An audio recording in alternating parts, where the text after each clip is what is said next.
Sometimes, the most broken souls recognize each other across impossible distances. Sometimes a man with nothing left to lose sees hope in the darkest places. Old Enoch McCall had been alone on his mountain for years, carrying wounds that never quite healed. When he heard about the wild German shepherd locked in Grady's barn, a dog so vicious nobody dared go near, something stirred in his chest. $1. That's all he paid for the beast everyone said would kill him. He took that snarling, scarred animal up into the wilderness, where broken things go to either heal or die. The townsfolk shook their heads, certain they'd find Enoch's bones come spring.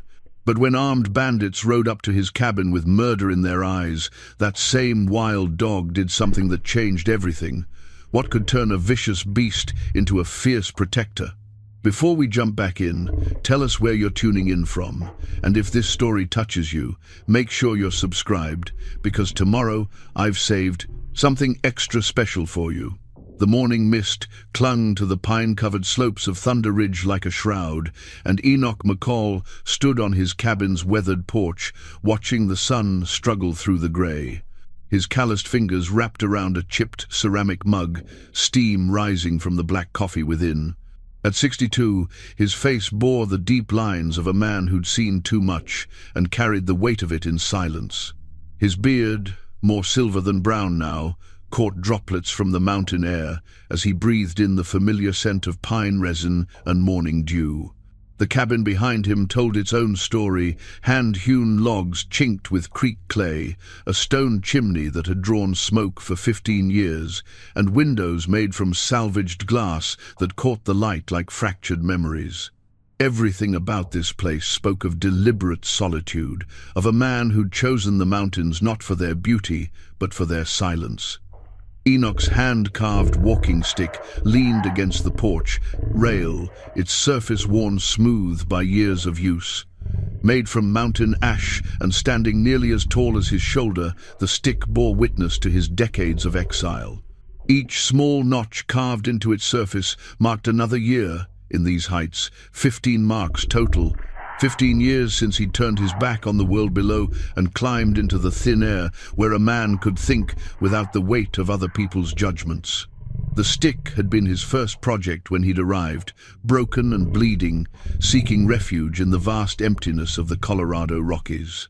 He'd shaped it during those first terrible months when sleep brought nightmares and waking hours brought the crushing silence of guilt. The work had given his hands something to do, while his mind struggled to make peace with what he'd left behind. Below, in the valley, the small town of Cedar Falls went about its morning business, the distance making it seem like a child's toy village. Smoke rose from a few chimneys, and if he squinted, Enoch could make out the main street where folks would be gathering at Murphy's General Store for their weekly supplies and weekly gossip. He made that trip himself once a month, always on the same day, always following the same route down the narrow mountain trail that he'd worn into the earth with his boots and his burdens. The townsfolk knew him as the hermit on Thunder Ridge, polite enough when he came down for supplies, but distant, unreachable. They'd stopped trying to include him in their community years ago, accepting his presence the way they accepted the mountain itself, permanent, unchanging, and slightly mysterious. Some of the older residents remembered when he'd first arrived how he'd paid cash for the abandoned cabin and the 40 acres around it, never offering explanations or seeking friendship. Martha Hendricks at the post office always asked about his health with genuine concern, her kind eyes crinkling at the corners. Old Pete at the hardware store would nod and make small talk about the weather, while Enoch bought supplies, rope, nails, kerosene, the practical necessities of mountain life. But they all sensed the invisible barrier around him, the way he held himself apart from their community of shared stories and common struggles. Truth was, Enoch preferred it that way. Up here, surrounded by granite peaks and endless sky, he could forget for long stretches about the weight he carried. The mountains didn't judge, didn't ask questions, didn't expect him to be anything other than what. He was a man trying to make amends with his conscience in the only way he knew how. His daily routine had become a kind of meditation. rise before dawn, brew coffee from beans he bought in town, check his small garden where he grew potatoes, beans, and hardy mountain vegetables, tend to the repairs that mountain living demanded, patching the roof after winter storms, splitting wood for the long, cold months, maintaining the tools that kept him alive and self-sufficient. In the afternoons, when the sun climbed high enough to warm the thin air, he'd walk his property lines with the carved stick, checking for damage from weather or wildlife. The exercise kept his aging body strong, and the solitude gave his mind space to wander through memories both bitter and sweet. Sometimes he'd stop at the small creek that ran through his land, listening to the water tumble over smooth stones, remembering another creek, another time, when life had held different possibilities. The seasons marked time in ways that mattered up here. Spring brought the snowmelt and the backbreaking work of clearing winter's damage. Summer meant long days of preparation for the harsh months ahead, preserving food, stocking supplies, making repairs while the weather allowed. Fall painted the aspens gold and filled his days with the urgent business of winterizing everything that needed protection from the cold. And winter was when the real solitude set in, when storms could trap him for weeks and the silence became so complete it felt like being the last man on earth. He'd made peace with that silence, mostly. It was the price of the safety he'd found here, the cost of a life lived deliberately, apart from the complications that came with caring too much about other people. He'd learned to fill the quiet with small projects, carving, reading books ordered by mail, and the endless practical work of mountain survival. But lately, something had been stirring in the quiet spaces of his days. A restlessness that no amount of physical work could settle, a longing that he'd thought buried beneath 15 years of determined solitude. Maybe it was his age, the growing awareness that time moved differently for a man past 60.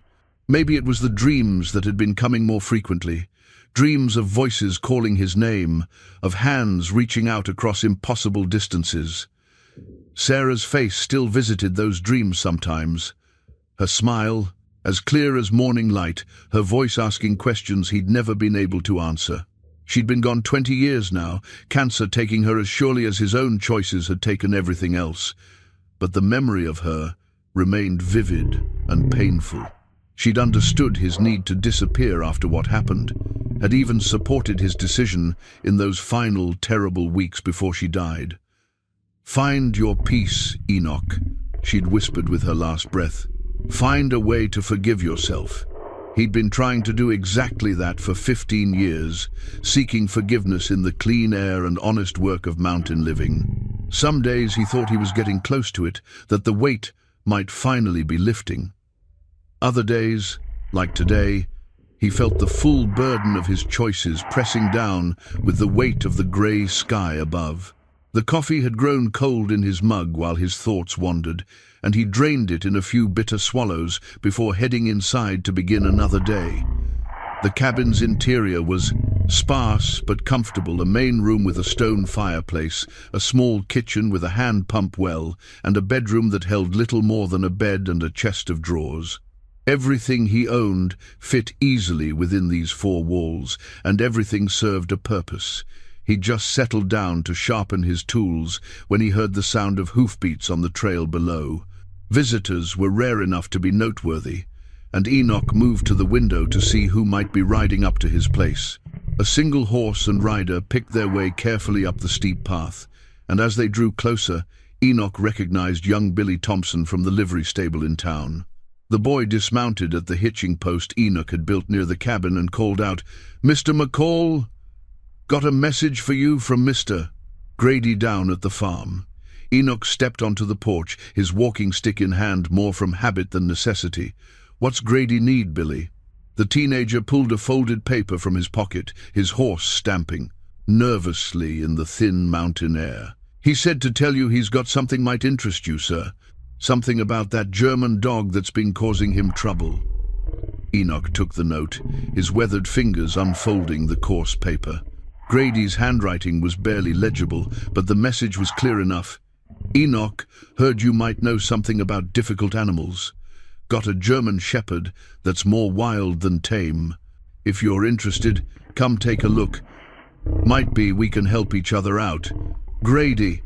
Billy shifted uncomfortably as Enoch read, clearly eager to complete his errand and head back down the mountain. "Mr. Grady said he'd be around the farm all day if you wanted to ride down and take a look." "Much obliged, Billy. Tell Grady I'll consider it." The boy nodded and swung back into his saddle, guiding his horse carefully down the narrow trail. Enoch watched until they disappeared into the pine trees, then looked again at the note in his hand. A German shepherd. He's been years since he'd thought about dogs, about the bond that could form between a man and an animal when both needed something the other could provide. During his time in the service, before everything went wrong, he'd worked with military dogs, German shepherds mostly, intelligent animals trained for loyalty and protection. He'd understood them in ways that sometimes surprised his commanding officers, had a natural ability to read their body language and earn their trust. It was a skill that seemed to come from somewhere deep inside him, an instinct for recognizing the wounded and offering what comfort he could. Standing alone on his porch with Grady's note in his hand, Enoch felt something shift in his chest, a stirring of interest that surprised him with its intensity. For 15 years he'd lived without companions of any kind, had convinced himself that solitude was not just his choice, but his destiny. But now, thinking about a dog that needed help, he felt the first stirrings of something he'd thought long buried. Maybe it was time to find out if he still remembered how to care for something other than himself.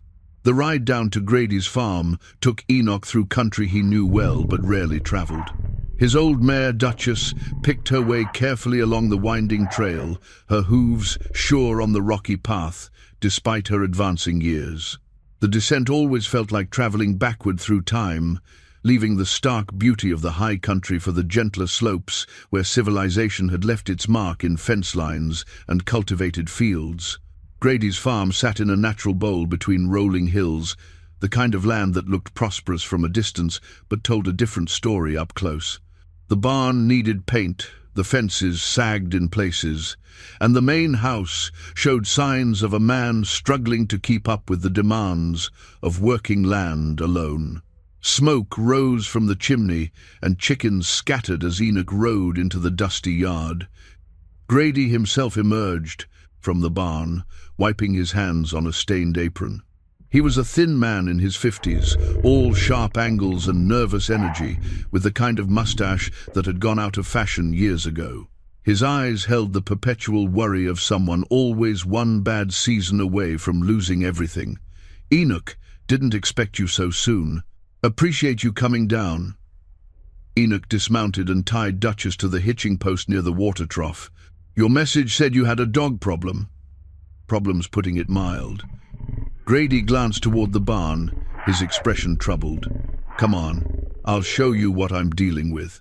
But I'm warning you, this animal ain't like anything I've ever seen." They walked toward the barn, Grady's boots scuffing in the dirt as he talked. "Got him 3 days ago from a fellow passing through.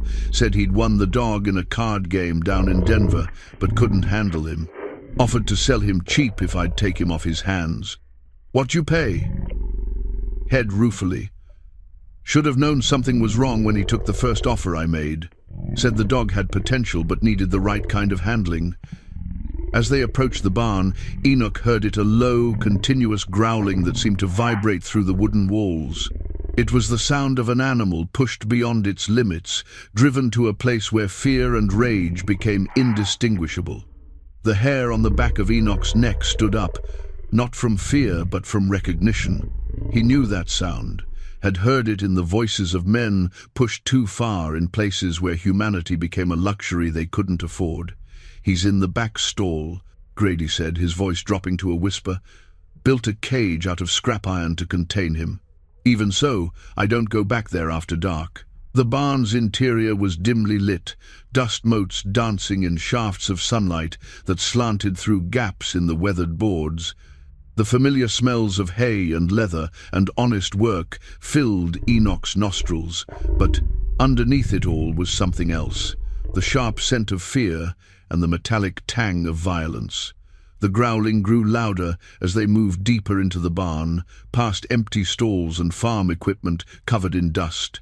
In the very back, partially hidden in shadow, stood a makeshift cage that looked more like something designed to contain a wild bear than a domestic animal.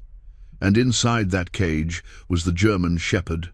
Enoch had seen wounded animals before, had worked with military dogs that had been through hell and come back scarred but not broken. This was different. This dog looked like it had been born in hell and never found its way out. The animal was magnificent in its fury, easily 80 pounds of muscle and bone, with the classic black and tan markings of its breed. But where there should have been intelligence and loyalty in those dark eyes, Enoch saw only raw, unfiltered rage. The dog's lips were pulled back in a permanent snarl, revealing teeth that looked capable of tearing a man apart. Scars crisscrossed its muzzle and flanks, some old and silver, others newer and still angry red. Around its neck was a collar that made Enoch's stomach turn heavy, leather studded with metal spikes, stained dark with what could only be blood. The collar was too tight, cutting into the dog's flesh, and Enoch could see where the metal had rubbed the hair away and left raw wounds. "Sweet Jesus," Enoch breathed. The dog's eyes fixed on him through the iron bars, and for a moment the growling stopped. In that sudden silence, Enoch felt something pass between them. Not recognition exactly, but a kind of mutual acknowledgement. The dog was taking his measure, just as Enoch was taking the dog's.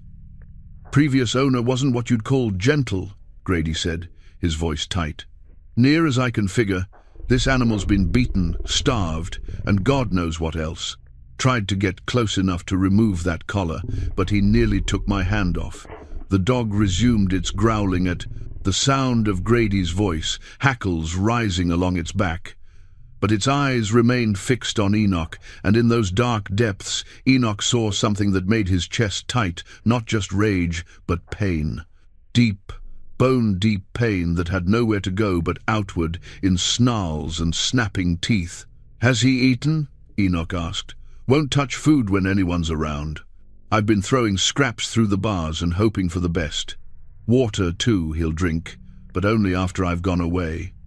Enoch moved closer to the cage, ignoring Grady's sharp intake of breath. The dog's growling intensified, but it didn't lunge at the bars. Instead, it pressed itself against the far corner of the cage, as far from human contact as possible, while still maintaining its aggressive stance. "What are you thinking, Enoch?" Enoch studied the animal, his mind working through possibilities. The dog was broken, that much was clear, but broken in a way that spoke of deliberate cruelty rather than simple neglect. Someone had taken this intelligent, loyal breed and systematically destroyed its trust in humanity. The blood-stained collar told its own story, a tool designed not for control but for punishment, for inflicting pain on an animal that had probably started life, wanting nothing more than to please its human companions. But underneath the fear and rage, Enoch glimpsed something else. The ghost of what this dog could have been might still be under the right circumstances. The way it held itself spoke of breeding and intelligence. The way it watched his movements suggested a mind that was damaged but not destroyed. "How much you want for him?" Enoch heard himself asking. Grady stared at him. "You can't be serious. That animal's dangerous, Enoch. Look at him, he'd kill you given half a chance." "How much?" "I paid 20, but I'd take anything just to get him off my property. Hell, give me $1 and he's yours, but I won't have it on my conscience if he tears you apart." Enoch reached into his pocket and pulled out a crumpled bill. $1, the price of a cup of coffee in town, the cost of a newspaper, the value this broken world placed on a broken soul that had once been capable of love. "Done," he said, handing Grady the money. The farmer took the bill with obvious reluctance. "I hope you know what you're doing. That collar alone tells you this animal's seen the worst of humanity. Some things can't be fixed, Enoch. Some damage goes too deep. As if in response to Grady's words, the dog lunged against the bars of the cage, metal ringing against metal as 80 pounds of fury struck the iron. But its eyes never left Enoch's face, and in that moment of violent contact, Enoch saw something that made his decision feel right for the first time in years. The dog wasn't attacking, it was communicating. In the only language it had left, it was trying to tell him something.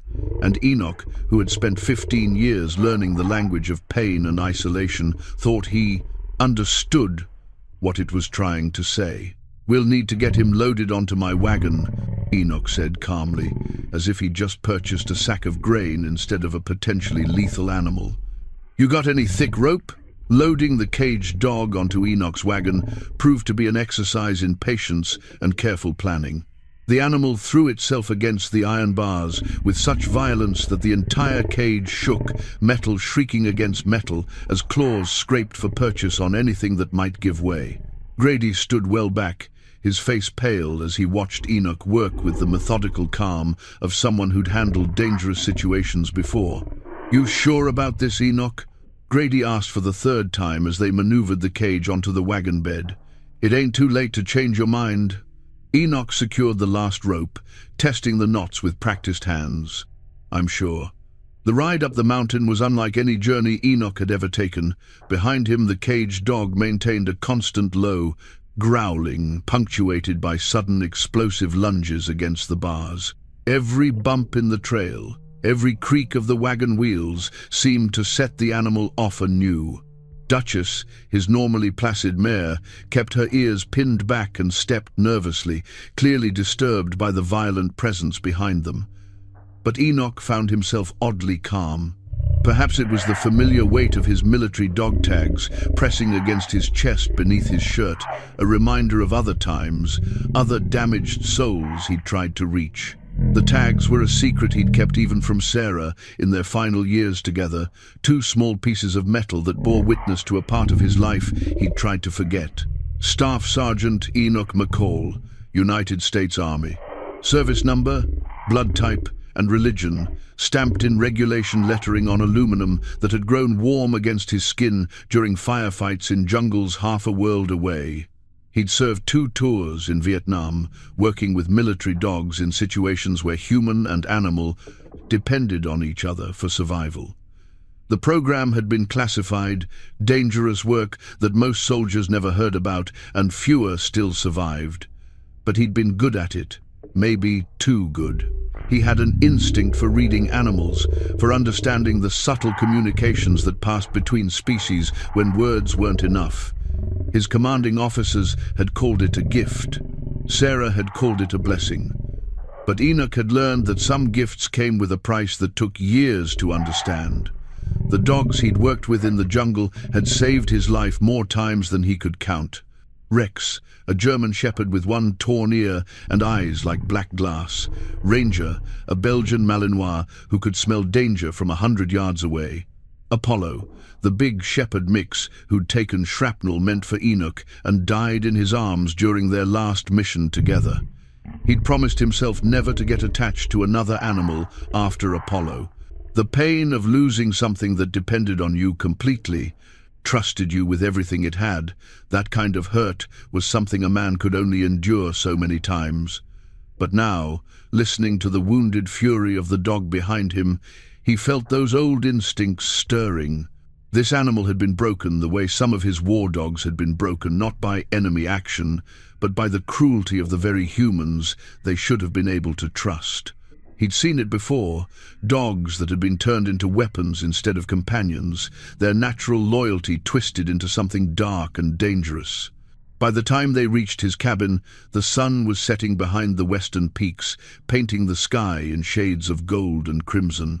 The dog had grown quieter during the last mile of the journey, though whether from exhaustion or some recognition of their destination, Enoch couldn't tell. He unhitched Duchess and led her to the small corral where she could rest and feed, then turned his attention to the more challenging task of unloading his purchase. The cage was heavy, and maneuvering it alone from wagon to ground tested the limits of his aging back. But he managed it. using a combination of ropes and leverage that spoke of years of mountain living, where a man learned to solve problems with whatever tools he had at hand. The dog watched every movement through the bars, its eyes tracking Enoch with the intensity of a predator studying potential prey. But there was something else in that gaze, now a wariness that suggested the animal was trying to understand this new environment, to assess whether this place held different dangers than the ones it had known.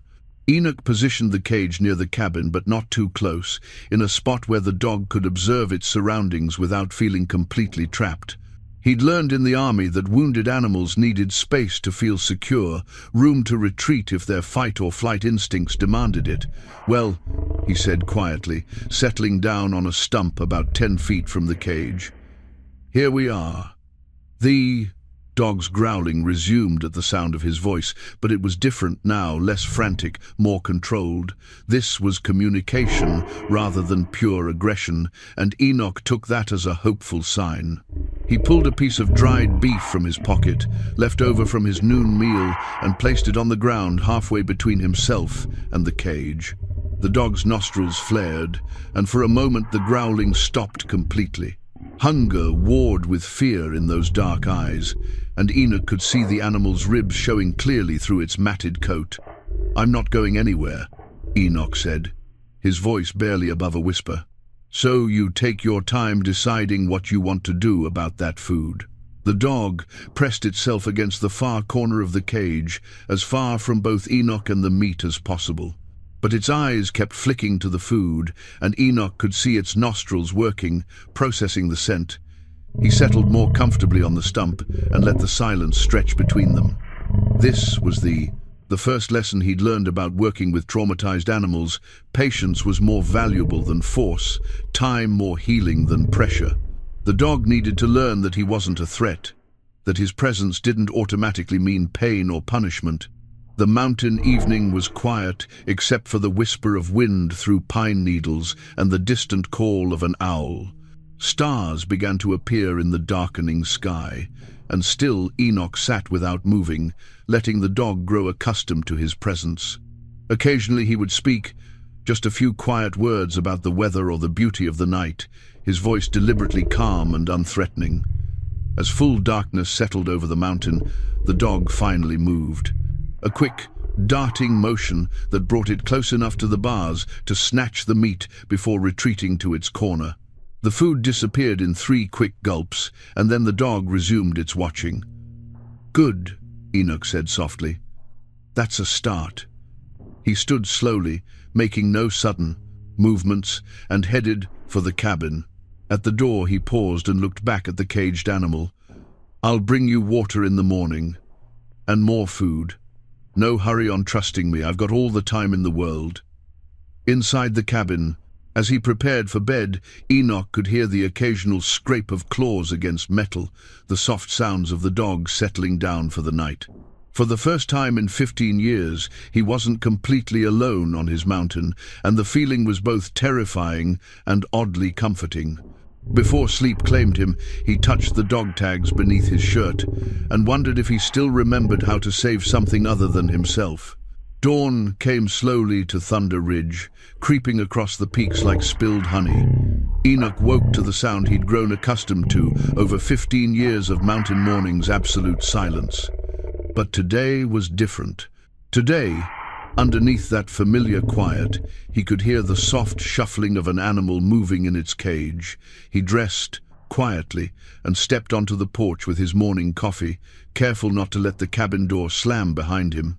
The dog was awake, pressed against the far side of the cage, but alert, watching Enoch's every movement. The meat from the night before was gone, and Enoch took that as a good sign. "Morning," he said quietly, settling into the wooden chair he'd carved 3 winters ago. "Sleep well?" The dog's response was a low rumble, but it lacked the desperate edge of yesterday's growling. This was more like conversation, wary, suspicious conversation, but communication nonetheless. After finishing his coffee, Enoch went inside and returned with a bowl of water and another piece of dried meat. This time, instead of placing the food halfway between them, he set both bowl and meat just outside the cage, where the dog could reach them through the bars if it chose to. "Water's fresh from the creek," he said, settling back in his chair. "Food's nothing fancy, but it'll keep you going." He pulled out his whittling knife and a piece of pine wood, beginning the slow, methodical work of carving that had filled so many of his mountain hours. His hands moved automatically, shaping the wood, while his mind wandered to memories he'd kept buried for decades. Sarah's face came to him as clearly as if she were sitting beside him on the porch. She'd understood his need to work with his hands, had encouraged the carving even when his nightmares from the war made him restless and difficult to live with. She'd had infinite patience with his silences, his sudden startled responses to unexpected sounds, his inability to sleep through the night without waking in a cold sweat. "You've got gentle hands, Enoch," she'd told him once, watching him carve a bird from a piece of oak. "That's your gift, knowing how to be gentle with broken things." He'd tried to be gentle with her when the cancer came, had spent every moment he could by her bedside during those final terrible months. But gentleness wasn't enough to fight the disease that ate away at her from the inside, and all his careful attention couldn't keep her from slipping away piece by piece. The wooden box in his bedroom still held her wedding ring, the simple gold band that had symbolized 23 years of marriage. He'd tried to throw it away after she died, had stood at the edge of a cliff with the ring in his palm, ready to let it fall into the valley below. But he couldn't do it. Instead, he'd carved the small box from cherry wood and placed the ring inside, a secret shrine to the only person who'd ever truly known him. Sometimes, on nights when the mountain silence felt too heavy, he would take the ring from its box and hold it up to the lamplight, remembering the day he'd slipped it onto her finger. She'd been 18 then, all bright eyes and hopeful smiles, believing they had forever ahead of them. The ring caught the light the same way her eyes had, full of promises and possibilities that neither of them had understood would be so fragile. "She would have liked you," Enoch said quietly to the dog, not taking his eyes from his carving. Sarah always had a soft spot for strays. The dog's ears pricked up at the change in his tone, and when Enoch glanced over, he saw the animal had moved closer to the food and water. Not close enough to reach them yet, but closer than it had been willing to venture before. "She used to feed every stray cat in the county," Enoch continued, his voice taking on the cadence of memory. "Drove me half crazy, coming home to find 3 or 4 mangy tomcats on our porch. But she said they needed someone to care about them, said every living thing deserved that much." The morning stretched on peacefully, Enoch carving and talking in quiet bursts, while the dog gradually worked up the courage to investigate the offerings he'd left. First the water, a quick, nervous approach that had the animal drinking desperately before retreating to safety. Then, after another hour of patient waiting, the meat disappeared in the same quick, darting motion. "Progress," Enoch murmured, and could have sworn he saw the dog's ears twitch in response. By afternoon, something had shifted between them. The dog no longer pressed itself against the far corner of the cage when Enoch approached. Instead, it watched him with what might have been curiosity rather than pure fear. When Enoch brought fresh water to replace what had been drunk, the dog actually moved toward the front of the cage, though it waited until Enoch had retreated before drinking. "You're starting to figure it out, aren't you?" Enoch said, settling back in his chair. "Starting to understand that maybe I'm not here to hurt you." The dog's response was a soft whine, the first sound it had made that wasn't aggressive. The sound hit Enoch like a physical blow, reminding him of Apollo's whimpers in those final moments before the shrapnel took him. But this whine was different, full of confusion and tentative hope rather than pain. As evening approached, Enoch made a decision that surprised him. Instead of retreating to the cabin for the night, he dragged a blanket from inside and settled down on the porch where the dog could see him. The night was warm enough for sleeping outdoors, and something told him the animal needed to understand that he wasn't going to disappear when darkness fell. "Thought I'd stay out here tonight," he explained to the dog, who was watching this new development with obvious interest. "Keep you company, let you get used to having me around." The dog settled down too, though it remained alert and watchful. As the stars emerged overhead, Enoch found himself talking more than he had in years, sharing stories of his life with Sarah, his years in the service, the long journey that had brought him to this mountain sanctuary. "Used to work with dogs like you," he said quietly. "Military dogs, trained for war. They saved my life more times than I can count. Maybe it's time I returned the favor." The dog's breathing had grown slower and deeper, though its eyes remained fixed on Enoch's silhouette in the darkness. For the first time since arriving at the farm, it seemed to be truly relaxing, allowing exhaustion to take precedence over vigilance. As sleep began to claim them both, Enoch whispered into the mountain night, "We're going to figure this out, you and me. Neither of us has to be alone anymore." The third day brought a breakthrough that caught Enoch completely off guard. He developed a routine morning coffee on the porch, fresh water and food for the dog, quiet conversation that seemed to calm them both.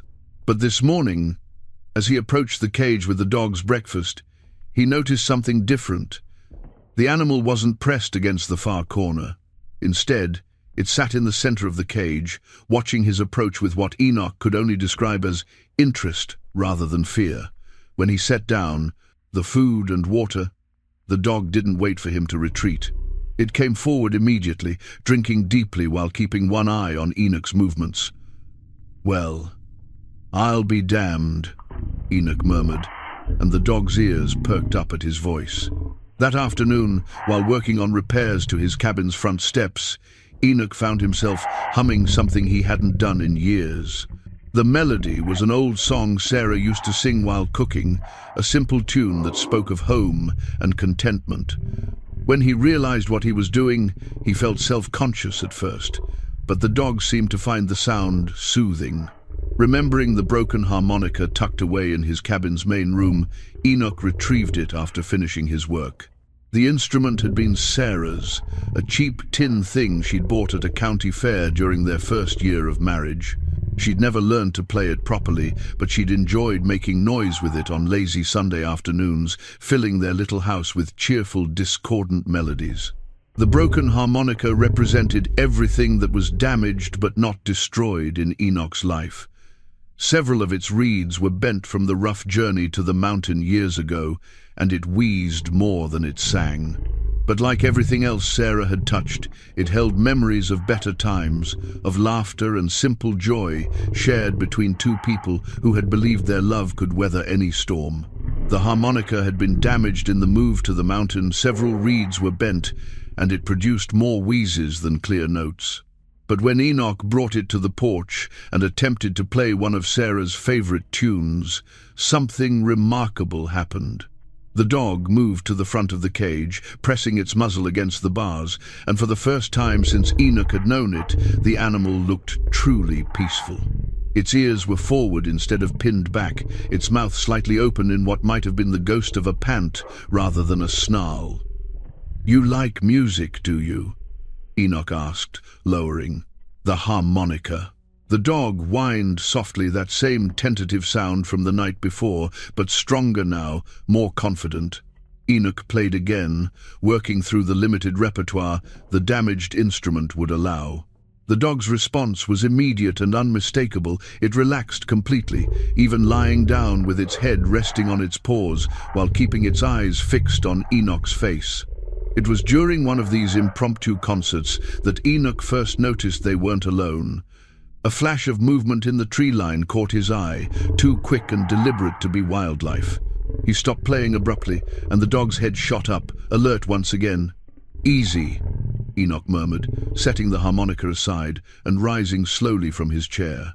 The dog was on its feet instantly, every line of its body tense with renewed wariness. Enoch scanned the forest edge carefully, using skills he'd hoped never to need again. There, a brief glimpse of fabric that didn't belong in the natural palette of pine and granite.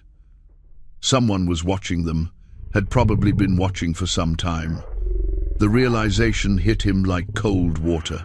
15 years of peaceful isolation, 15 years of believing his past was buried deep enough to stay dead, and now someone had found him. The dog's sudden alertness suggested it had sensed the watchers too, and its posture shifted from relaxed to protective in a way that surprised Enoch with its intensity. "It's all right," he said quietly, though he wasn't sure if he was reassuring the dog or himself. Probably just hunters passing through. But even as he said it, Enoch knew it wasn't true. Hunters would have announced themselves, would have approached openly to ask permission to cross his land or to share news from town. These watchers were something else, entirely, something that made the back of his neck prickle with old combat instincts. That evening, as shadows lengthened across the mountain slopes, Enoch found himself checking and rechecking the locks. On his cabin, testing the action on the old Winchester rifle that hung above his mantel. The dog seemed to sense his unease, becoming more agitated as darkness fell. "I know you feel it too," Enoch said, settling down beside the cage instead of retreating to the cabin. "Something's not right, is it?" The dog whined again, but this sound was different, urgent, almost conversational. For the first time, it pressed against the bars closest to Enoch, and when he extended his hand slowly, carefully, the animal didn't retreat. Its nose touched his fingertips through the metal, and Enoch felt the warm, moist breath against his skin.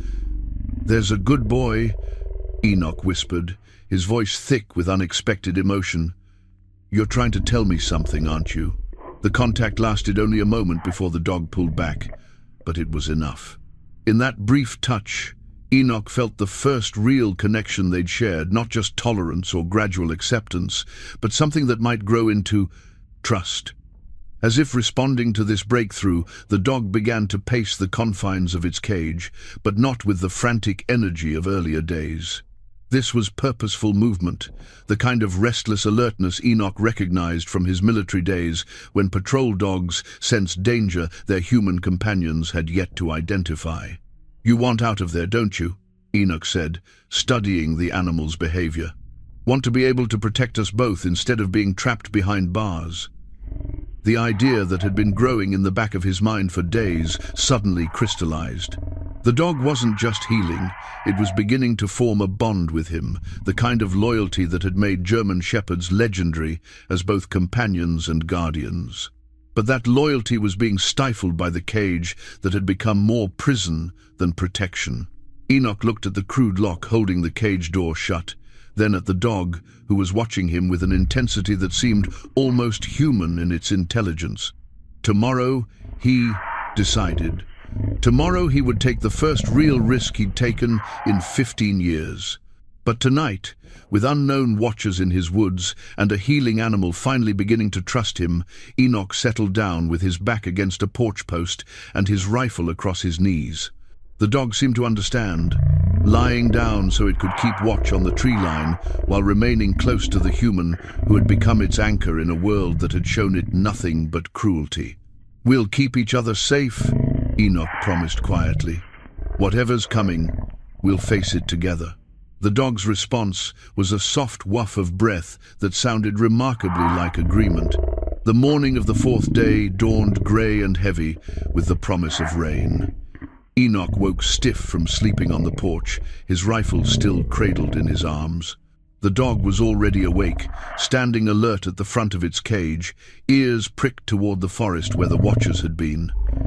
During the night, Enoch had made his decision. The cage that had protected them both during those first dangerous days was now becoming a liability. If trouble was coming, and every instinct told him it was, he needed the dog mobile and capable of acting on its protective impulses. "Morning, boy," Enoch said quietly, rising and stretching muscles that protested the night spent on wooden planks. The dog whined in response, a sound that had evolved from fearful confusion to something approaching communication. After his morning coffee and the dog's breakfast, Enoch disappeared into the cabin and returned with his worn leather saddlebags. These bags had traveled with him from his army days, through 2 decades of married life, and finally to this mountain sanctuary. They contained everything he considered truly essential: a few photographs of Sarah, important papers, ammunition for the Winchester, and a small amount of cash that represented his entire liquid wealth. The sight of him packing seemed to agitate the dog, and it began pacing again, sensing change in the air. Enoch paused in his preparations to speak to the animal that had become his unexpected companion.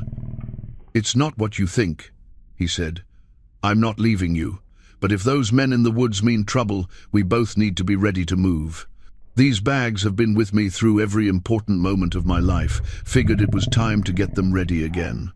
The saddlebags had been a wedding gift from Sarah's father, who'd recognized something in Enoch that demanded preparation for an uncertain world. Made from quality leather by a craftsman who understood durability, they'd carried his necessities through jungle patrols in Vietnam, cross-country moves as a young married couple, and finally his retreat to this mountain when grief and guilt had made civilization unbearable. Each scratch and stain told a story: a burn mark from a cigarette during a long night in a Saigon bunker, a pale line where Sarah had mended a tear with her careful stitches, a dark spot that might have been blood from the night. He'd packed them in panicked haste, fleeing the consequences of choices that still haunted his dreams. With the bags packed and ready, Enoch turned his attention to the more immediate concern. The cage door stood before him like a test of faith, his faith in the dog's growing trust, and perhaps more importantly, the dog's faith in him. "Here's the thing," Enoch said, settling down beside the cage with the key in his hand. "I think you've figured out that I'm not going to hurt you. But the question is, have you figured out that you don't want to hurt me?" The dog sat perfectly still, its dark eyes fixed on Enoch's face with an intensity that seemed almost human. In those eyes, Enoch saw intelligence, confusion, and something that might have been hope. "Your choice," Enoch continued, sliding the key into the lock. "Door's going to be open. You can run if you want. These mountains are big enough to hide in forever. Or you can stay, and we'll see what we can do to help each other." The lock clicked open with a sound that seemed unnaturally loud in the mountain morning. For a long moment, neither man nor dog moved. The cage door remained closed, but they both understood that everything had changed. Slowly, deliberately, Enoch reached out and pulled the door open wide. The dog stared at the opening as if it might be a trap, some cruel joke that would result in punishment. Its muscles bunched and released, torn between the instinct to flee and something else, something that kept it rooted in place, watching Enoch with growing understanding. "Take your time," Enoch said. "No pressure, but if you stay, there's something we need to address." He pulled his knife from its sheath, the blade catching the weak morning light. The dog tensed, hackles rising, but Enoch's movements remained slow and deliberate as he reached for the spiked collar that had been cutting into the animal's neck. "This has got to go," he said firmly. "It's been hurting you, and it's going to get infected if we don't deal with it." The dog's breathing quickened, but it didn't bolt. Instead, it lowered its head slightly, as if offering access to the collar that had been both symbol and instrument of its torment. Enoch moved with the careful precision he'd learned working with military dogs, speaking in low, soothing tones while his hands worked at the buckle that held the cruel device in place. The leather was stiff with old blood and sweat, the metal spikes dulled but still capable of causing damage. "Easy, boy, almost got it. You're doing fine." The collar came free with a soft whisper of leather against fur, and the dog's immediate sigh of relief was audible. For the first time since Enoch had seen it, the animal shook its head freely, rolling its neck muscles and working out the stiffness that the tight collar had caused. Enoch held the blood-stained collar in his hands for a moment, studying the instrument of cruelty that had shaped so much of the dog's experience with humanity. Then, in a gesture that surprised them both, he hurled it as far as he could into the forest. "That part of your life is over," he said simply. The dog stepped out of the cage.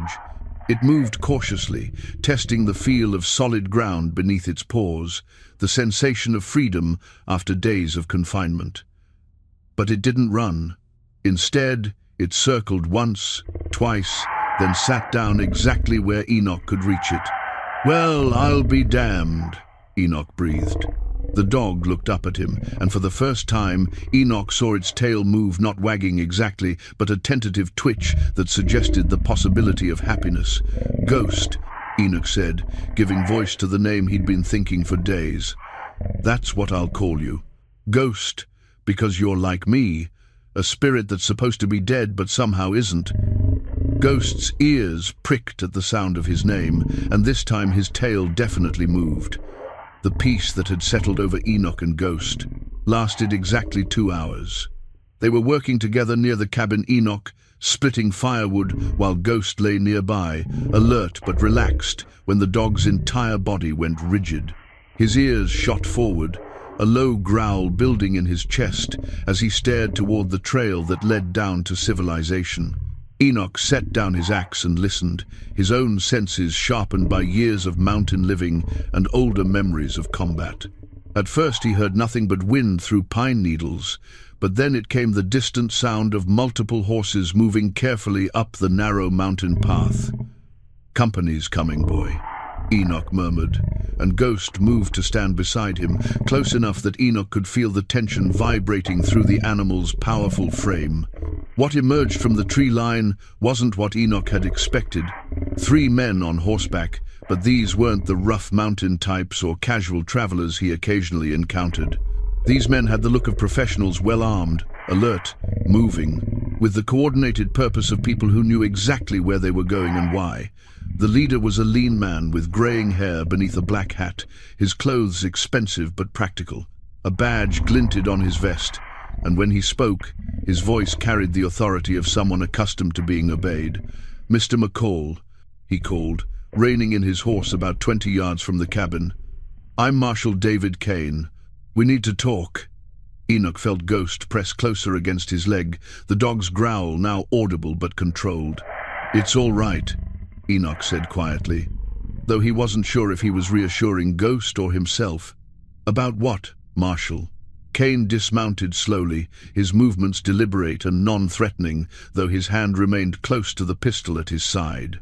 His companions stayed mounted, their eyes constantly scanning the surroundings with the alertness of men who expected trouble. "About a bank robbery in Denver 15 years ago. About 3 men who killed a security guard during that robbery. About the fact that 2 of those men are dead and the 3rd has been living under a false name on this mountain."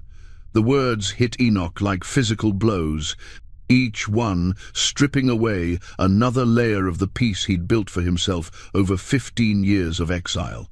Ghost sensed his distress immediately, moving to place himself between Enoch and the marshal, his protective instincts overriding any remaining fear of humans. "Easy, boy," Enoch said, his hand finding Ghost's head, fingers tangling in the coarse fur.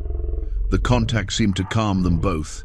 Kane noticed the interaction, his eyes narrowing as he studied the relationship between man and dog. "Interesting animal you've got there. Heard you picked him up from Grady's farm a few days ago.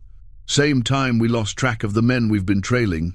"What men?" Enoch asked, though something cold was already forming in his stomach. "Bounty hunters. Not the legal kind, the sort who don't much care about bringing their quarry back alive." Kane's expression hardened. Word got out that someone had finally identified the 3rd member of the Denver job, $50,000 reward, dead or alive. That kind of money draws dangerous men, Mr. McCall. Or should I say, Mr. Haskell? The name hit Enoch like a slap. Thomas Haskell, the identity he'd abandoned when he fled to this mountain, the man he'd tried to bury beneath 15 years of honest living and careful anonymity. Hearing it spoken aloud made the past suddenly, terrifyingly present. Kane reached into his vest and withdrew a folded paper, yellowed with age but still clear enough to read. As he unfolded it, Enoch saw his own face staring back, younger, harder, desperate in the way only a man running from the law could be. Thomas Joseph Haskell. Kane read from the wanted poster. 5'11", brown hair, green eyes. Wanted in connection with the armed robbery of First National Bank of Denver, resulting in the death of security guard William Morrison, age 54. Reward, $50,000. Ghost's growling intensified as he sensed Enoch's emotional turmoil, but there was something else in the dog's behavior. Now, a focused attention on the tree line that made Enoch's blood run cold. "They're already here, aren't they?" Enoch said quietly. "The bounty hunters." Cain nodded grimly. "Been tracking them for 3 days. Lost their trail yesterday, but we found their camp about 2 miles down the mountain. Fresh signs suggest they're moving this way." "How many?" 4, maybe 5. Led by a man named Jake Brennan, ex-military, dishonorably discharged for excessive violence.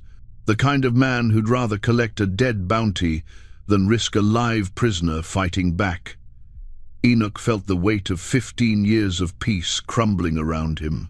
All the careful distance he'd maintained from his past, all the honest work and quiet living that he'd hoped might somehow balance the scales, none of it mattered now. The man he'd tried so hard not to be was catching up with him, and Ghost would be caught in the crossfire. "Why are you telling me this?" Enoch asked. "Why not just arrest me yourself?" Cain studied him for a long moment, his eyes taking in the well-maintained cabin, the evidence of years of solitary but honest living, the obvious bond between Enoch and the dog at his side. "Because Billy Morrison was my partner," Cain said finally. "The security guard who died in that robbery, he was my partner for 8 years before he retired to take that bank job. I've been hunting his killers for 15 years. And I know the difference between a career criminal and a good man who made a terrible mistake." The marshal paused, glancing toward the tree line, where Ghost continued to stare with unwavering intensity. "The other 2 men in that robbery, Carson and Mills, they were the killers. Shot Billy in cold blood when he tried to protect the bank customers. You were the getaway driver, the one who didn't fire a shot, the one who tried to get them to leave the guard alone. We found witnesses who testified to that." Enoch closed his eyes, the memories flooding back despite 15 years of trying to forget. Tommy Carson, wild-eyed and desperate, the gun bucking in his hands. Pete Mills, laughing as the security guard fell. And himself, young and stupid and terrified, waiting in the stolen car while everything went wrong inside the bank. "I should have stopped them," Enoch said, his voice barely above a whisper. "Maybe. But you didn't pull the trigger, and you've spent 15 years paying for their crime." Cain folded the wanted poster carefully, but instead of putting it away, he did something that shocked Enoch completely. He tore it in half. "As far as I'm concerned, Thomas Haskell died 15 years ago," Cain said, letting the pieces flutter to the ground. "Enoch McCall is the man I'm talking to now, and Enoch McCall isn't wanted for anything." Ghost, suddenly, barked a sharp, urgent sound that made all 3 lawmen reach for their weapons. The dog was staring fixedly at a point in the forest about 100 yards away, his entire body vibrating with tension. "Movement in the trees," one of Cain's men called out. "Multiple contacts, approaching from the east." Cain remounted quickly, his voice urgent. "Brennan's found us. You've got a choice to make, McCall. Run and keep running for the rest of your life, or stand and fight for the peace you've built here." Enoch looked down at Ghost, who was looking back at him with absolute trust and unwavering loyalty. In the dog's eyes, he saw everything he'd been afraid to believe about himself, that he was capable of being more than his worst moment, that redemption might be something earned rather than granted. "I'm done running," Enoch said, and Ghost's tail wagged once, as if approving of the decision. The sound of gunfire erupted from the forest, and the battle for Enoch's soul began. The gunfire lasted only seconds before an eerie quiet settled over the mountain slopes. Cain and his men had taken defensive positions behind trees and boulders, their weapons trained on the forest where muzzle flashes had briefly lit the shadows. Ghost stood at Enoch's side, every muscle coiled for action, his eyes never leaving the tree line. "Brennan's testing us," Cain called out, his voice carrying clearly in the thin mountain air. "Seeing how we'll respond to pressure." Enoch moved toward his cabin, Ghost matching his steps exactly. Inside, his hands found the familiar weight of his father's hunting rifle, a lever-action Winchester that had been passed down through 3 generations of McCall men. The weapon felt solid and reassuring in his grip, its polished walnut stock worn smooth by decades of use. This rifle represented more than just firepower. It was a connection to his family's legacy, to men who had faced their troubles head-on rather than running from them. His grandfather had carried it through the trenches of France in the Great War.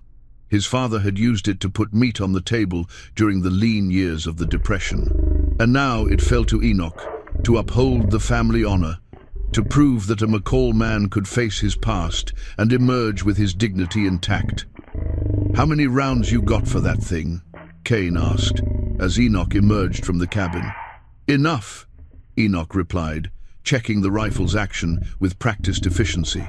The weapon held 7 rounds in its tubular magazine, and he had 2 boxes of ammunition in his saddlebags, more than enough for what was coming. Ghost pressed close against his leg, and Enoch could feel the dog's understanding of the situation. This wasn't just about survival anymore, it was about protecting what they'd built together, about proving that 2 broken souls could find something worth fighting for. "Listen carefully," Kane said, his voice dropping to a tactical whisper. "Brennan's got at least 4 men, maybe 5. They're professionals, but they're used to hunting men who run. They won't expect organized resistance. What do you need me to do? Know this mountain better than they do. Use that advantage. You and that dog, you move different up here than city men will. Make them come to you on your terms." Enoch nodded, his mind already working through the tactical possibilities. 15 years of mountain living had taught him every trail, every rock formation, every place where a man could take cover or find concealment. The bounty hunters might have superior numbers, but this was his ground. "There's a ridge line about 50 yards behind the cabin," Enoch said, pointing toward the higher ground. "Natural fortification, good sight lines down the slope. If we can get them channeled into the open ground near the cabin, they'll be exposed." Kane finished. "Good thinking. But we need to be careful. Brennan's not stupid.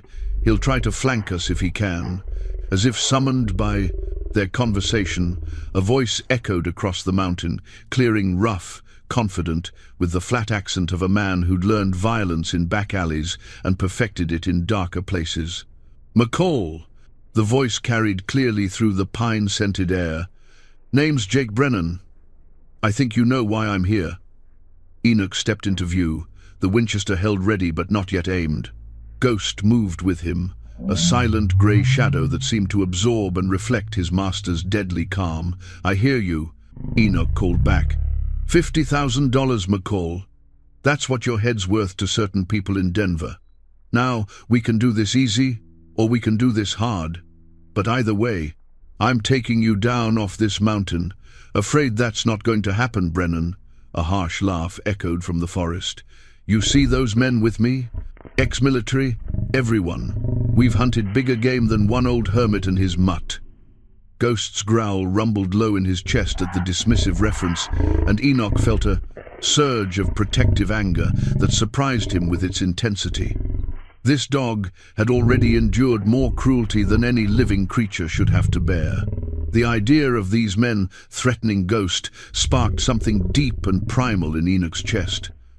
"The dog's got nothing to do with this," Enoch shouted. "Your fight's with me."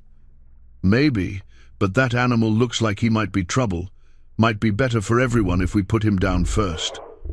The words hit Enoch like a physical blow. In that moment, everything crystallized: his years of guilt, his search for redemption, his growing bond with the broken animal that had somehow learned to trust again. These men weren't just threatening his life, they were threatening the first pure thing he'd found in 15 years of exile.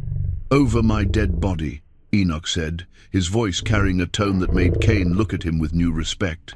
"If that's how you want it," Brennan replied, and the casual cruelty in his voice made it clear that he'd killed before and would kill again without hesitation. The forest erupted in gunfire.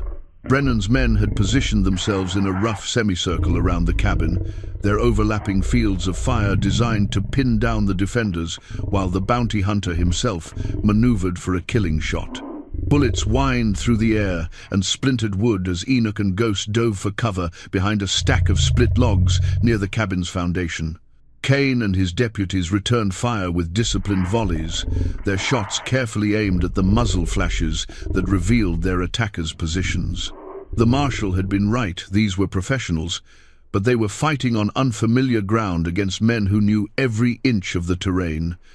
"They're trying to flank us on the left," Kane shouted over the gunfire. "Can you and the dog get to that ridgeline?" Enoch studied the ground between their position and the higher elevation Kane had indicated. It would mean crossing open ground under fire, but the alternative was being pinned down until Brennan's superior numbers allowed him to dictate the terms of the engagement. "Ghost," Enoch said, his hand finding the dog's neck. "You stay close to me, boy. We're going to move fast and low." The dog's eyes met his, and Enoch saw complete understanding and absolute trust. Whatever came next, they would face it together. "On 3, Kane called out. 1, 2. Enoch was already moving before Kane reached 3. Ghost, flowing beside him like a four-legged extension of his own will. They crossed the open ground in a series of quick dashes, using every available piece of cover: boulders, fallen trees, the natural undulations of the mountain slope. A rifle cracked from their left flank, the bullet passing so close to Enoch's head that he felt the wind of its passage. Ghost snarled and veered toward the shooter's position, his protective instincts overriding any concern for his own safety. "No!" Enoch commanded, his voice sharp, with authority. "With me!" The dog responded instantly, falling back into position at Enoch's side as they reached the relative safety of the ridgeline. From this elevated position, Enoch could see the entire battlefield spread below him, Kane and his men holding the center, Brennan's bounty hunters trying to work their way closer through the forest. And there, moving carefully through the trees on the far right, was Brennan himself, a tall, lean figure with predatory grace and a rifle that looked like it could drop a man at 500 yards. Enoch settled the Winchester's stock against his shoulder and found the bounty hunter in his sights. At this range, with this weapon, it would be an easy shot. Brennan was moving with the confidence of a man who believed he controlled the situation, never suspecting that he was being watched by someone who'd learned to shoot in the mountains of Vietnam. But something held Enoch back from squeezing the trigger. Perhaps it was the memory of Billy Morrison falling in that Denver bank, the sound Sarah had made when the cancer finally took her, the years he'd spent trying to find a way to live with the consequences of violence. Perhaps it was the warm presence of Ghost beside him, a reminder that some things were worth protecting without necessarily destroying their threats. "Your call, Brennan," Enoch whispered to himself, keeping the bounty hunter centered in his sights. "Make this about the money and walk away, or make it personal and see what happens." As if hearing his thoughts, Brennan suddenly stopped his advance and raised his own rifle, searching the ridgeline where Enoch and Ghost had taken position. The two men found each other in their scopes at exactly the same moment. For a heartbeat that seemed to stretch into eternity, predator and prey stared at each other across 200 yards of mountain air, each waiting for the other to make the choice that would determine how this story ended. Ghost whined, softly, not in fear, but in anticipation. He could sense the tension radiating from Enoch, could feel the moment of decision approaching like a storm front moving across the high peaks. Brennan's finger tightened on his trigger. And Enoch made his choice. The brass compass in Enoch's pocket had belonged to his grandfather, passed down through generations of men who'd learned to navigate treacherous territory, both geographical and moral. As Brennan's finger tightened on his trigger, Enoch felt the weight of that compass against his chest, a reminder that sometimes the most important navigation happened in the space between heartbeats. Instead of firing, Enoch rolled hard to his right, just as Brennan's rifle cracked across the mountain slope. The bullet sparked off the granite, where Enoch's head had been a split second before, and Ghost exploded into motion.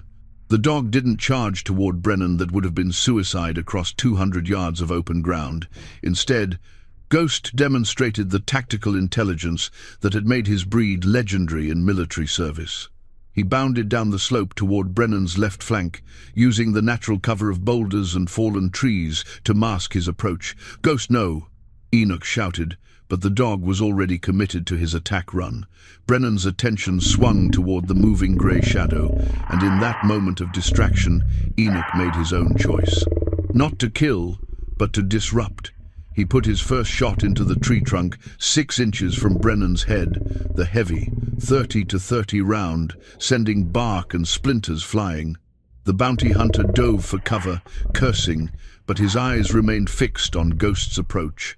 The dog was moving with purpose now, no longer the broken animal that had cowered in Grady's cage, but a predator in his element, using terrain and cover the way his ancestors had used it to survive in the wild.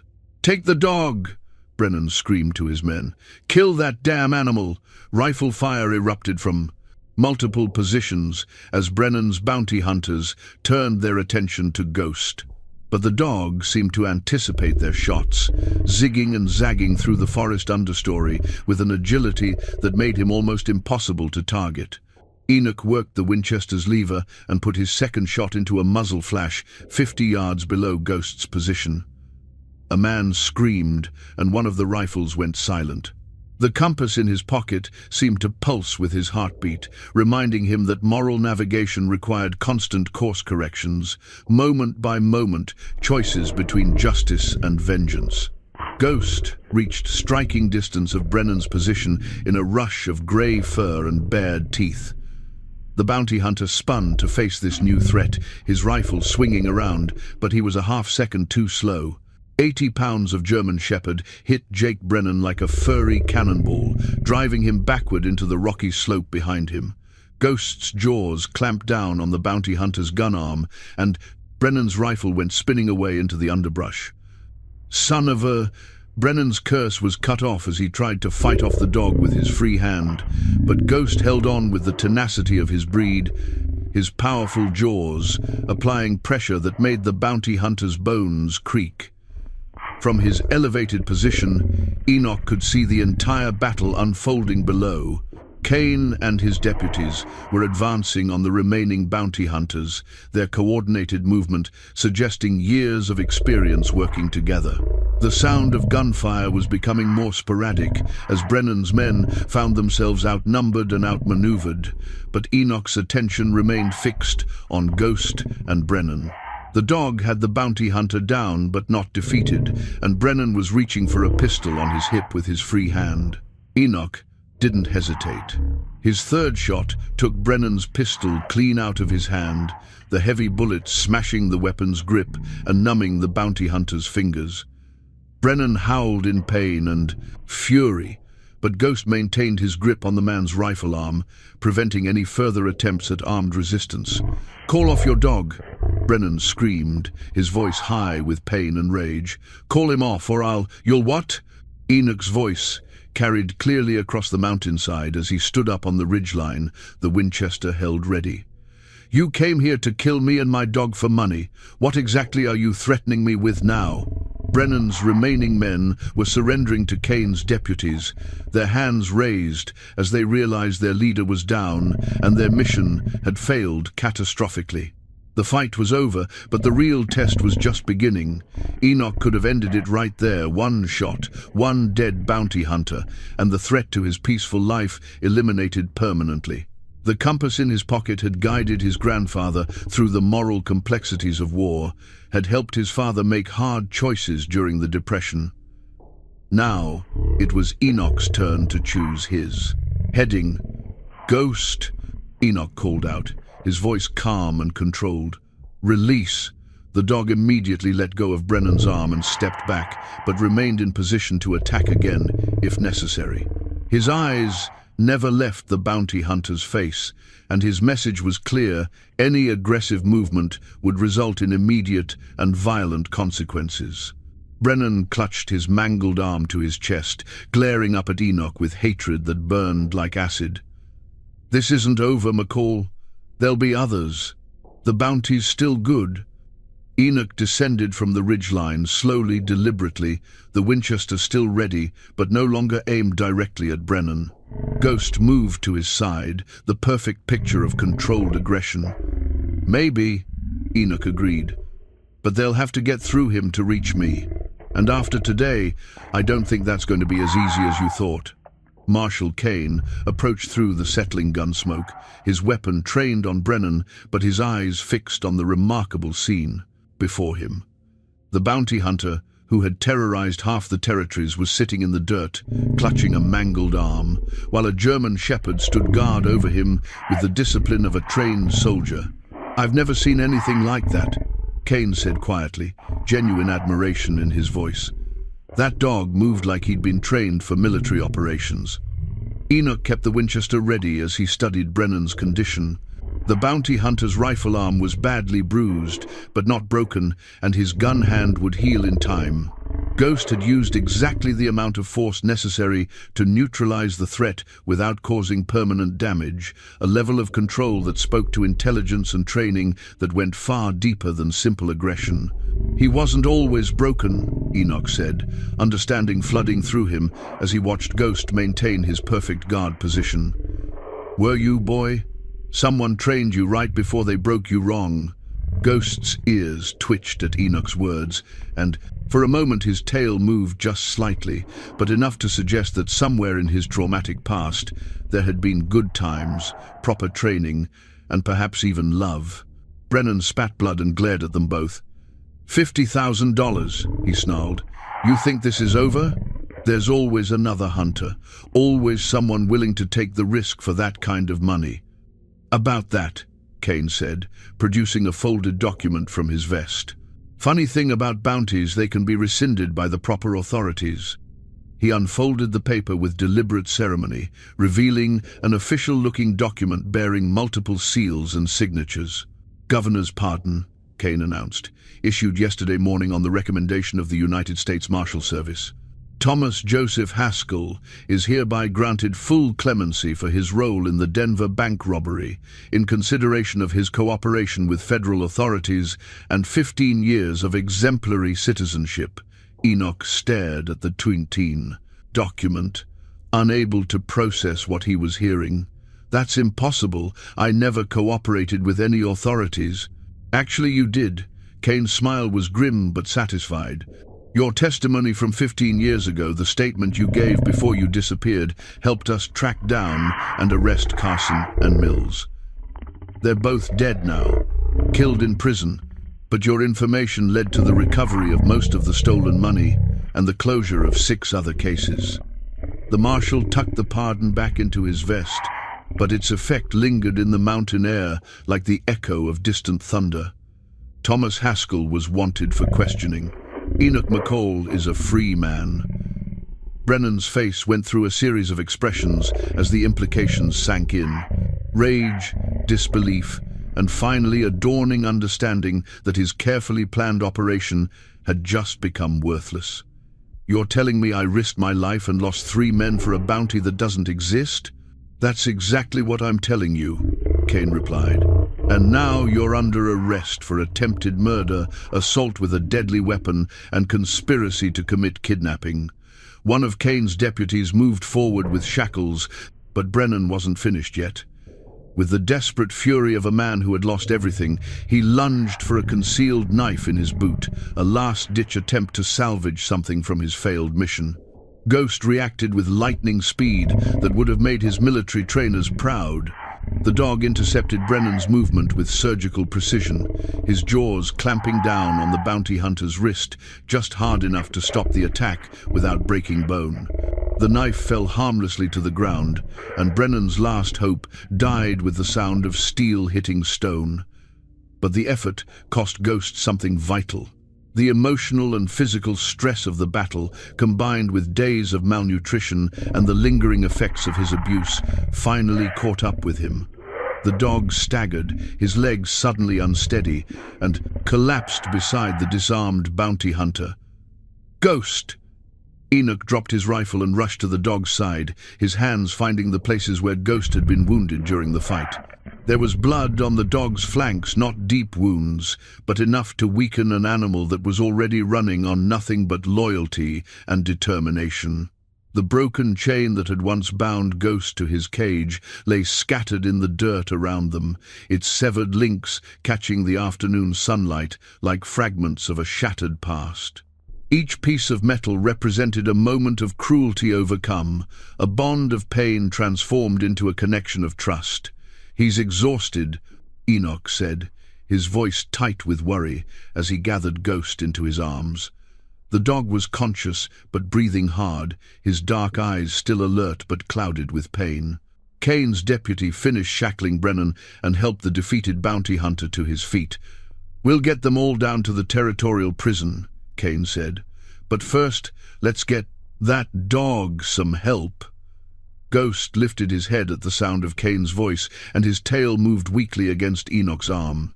Even in his weakened state, the dog was still trying to assess threats and protect his human companion.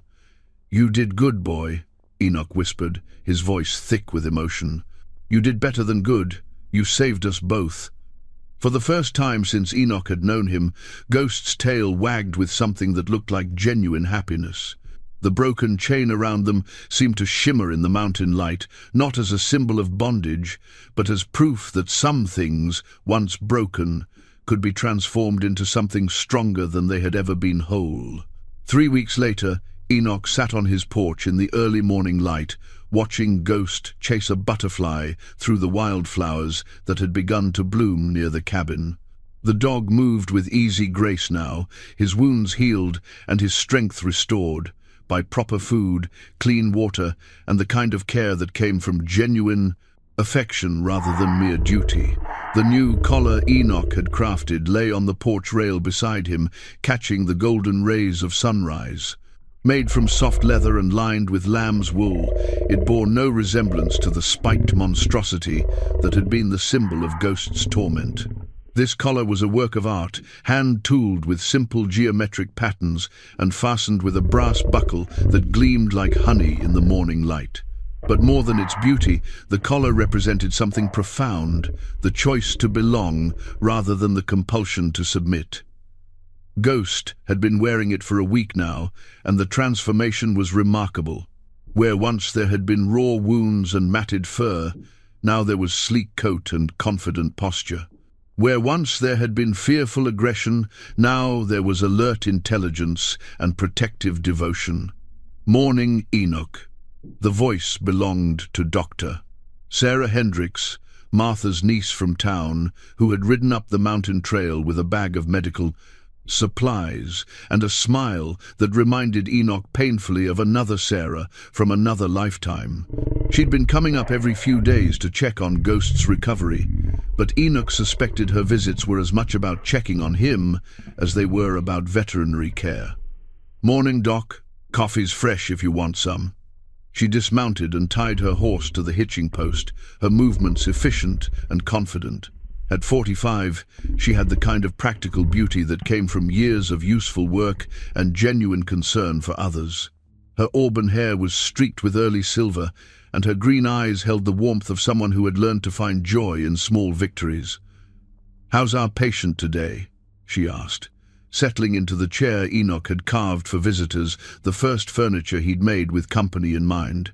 "See for yourself," Enoch said, nodding toward the meadow where Ghost was engaged in a mock battle with a grasshopper that seemed determined to evade capture.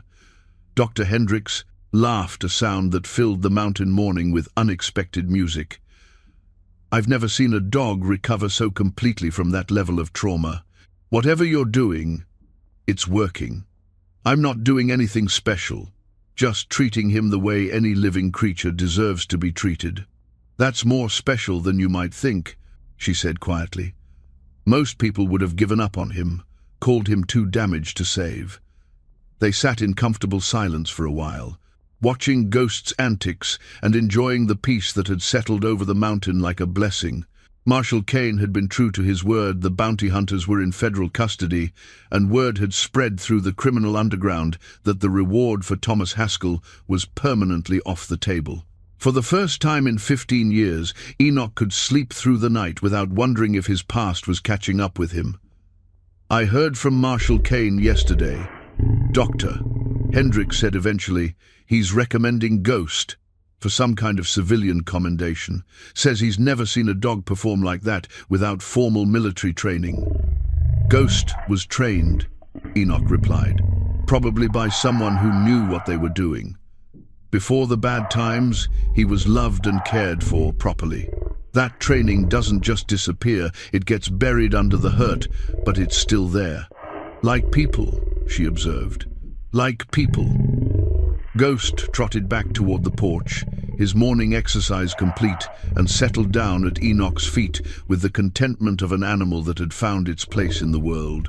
His dark eyes held an alertness that would never fully disappear. Too much had happened to him for complete innocence, but they also held trust and affection that grew stronger each day. Enoch reached down and stroked Ghost's head, his fingers finding the soft spot behind the dog's ears that always made his tail wag. The simple pleasure of the contact still amazed him sometimes. For 15 years he had lived, without meaningful touch, without the comfort of another living creature's presence. Now he couldn't imagine going back to that isolation. "I've been thinking, Doctor," Hendrik said, her voice carrying a note of carefully controlled nervousness. "The town could use someone with your skills. Someone who knows how to handle difficult situations, who understands that broken things can be healed if you're patient enough." "What kind of skills?" Enoch asked, though he thought he knew where this conversation was heading. "We get a lot of animals brought in, strays, abused livestock, wild creatures that have been injured. Most of them we end up having to put down because nobody has the time or knowledge to rehabilitate them properly." She paused, watching Ghost's peaceful contentment with obvious approval. "But you've proven that even the most damaged animal can learn to trust again if someone cares enough to try.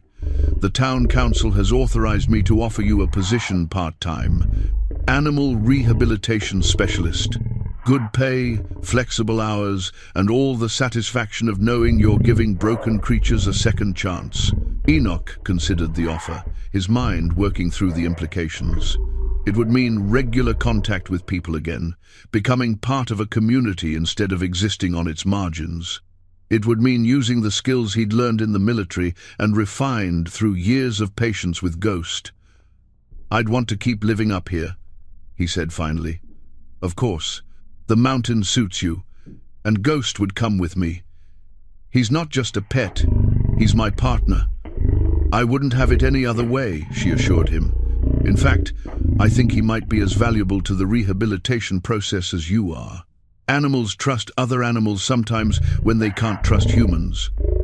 Ghost looked up at the sound of his name, and Enoch could swear the dog understood exactly what they were discussing. His tail wagged once, as if offering his own approval of the plan. "When would I start?" Enoch asked.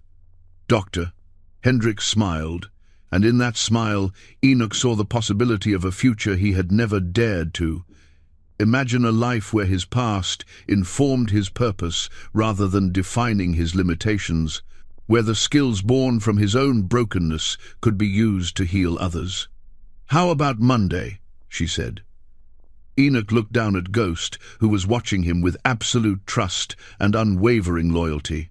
In the dog's eyes, he saw his own transformation reflected back two souls who had found each other in the darkness and chosen to build something beautiful from the pieces of their broken pasts. "Monday sounds perfect," Enoch said, and Ghost's tail wagged in agreement.